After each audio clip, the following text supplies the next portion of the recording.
노후를 위해서 아껴서 모은 목돈이나 퇴직금으로 상가를 분양받은 사람들이 있습니다.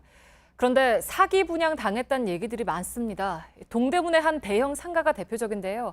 피해를 당했다는 사람들이 1,700명 정도입니다. 시청자들의 취재 요청을 직접 확인하는 뉴스 미션. 오늘은 최규진 기자가 상가 분양자들을 만나봤습니다.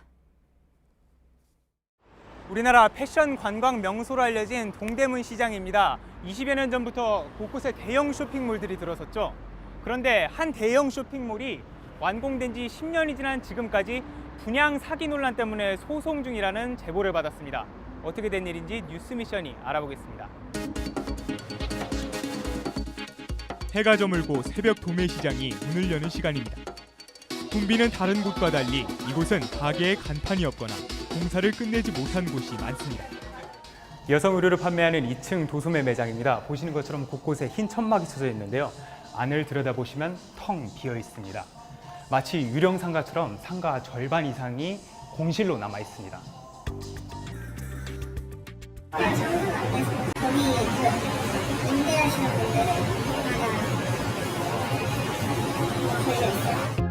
동대문 흥인 덕운시장을 허물고 지은 이곳은 2010년 완공됐지만 여러 소송에 휩싸여 있습니다.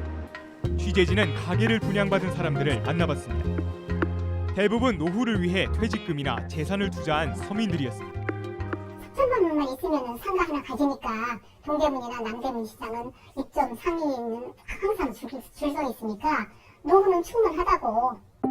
분양 계약서를 살펴봤습니다. 일반적인 분양이 아닌 임대 분양이라고 쓰여 있습니다. 가게 주인이 되는 게 아니라 장사를 하는 다른 사람에게 장소를 빌려줄 수 있는 권리만 준 겁니다.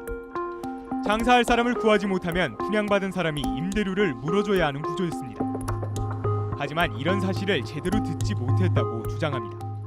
줄도 몰랐어요. 그거 분양받는 줄 알았어요. 그러니 자기네가 다 운영해서 돈만 보내준다고 그 소리만 자꾸 하더라고요. 진짜 그게 제일 힘이 들어요.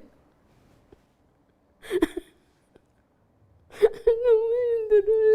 너무 살기 힘들어요. 신용불량자가 되고. 조합 측은 계약할 때 알렸다는 입장입니다. 하소설이죠. 근데 어떻게 일반 분양으로 될 수가 있어요. 그것도 사업비의 일부분이죠, 당연히. 올해 초 검찰은 재개발 조합장 윤모 씨 등을 사기 혐의로 재판에 넘기기도 했습니다. 조합이 임대 분양을 통해 보증금을 빼돌려 건축 비용을 대려했다는 혐의였습니다.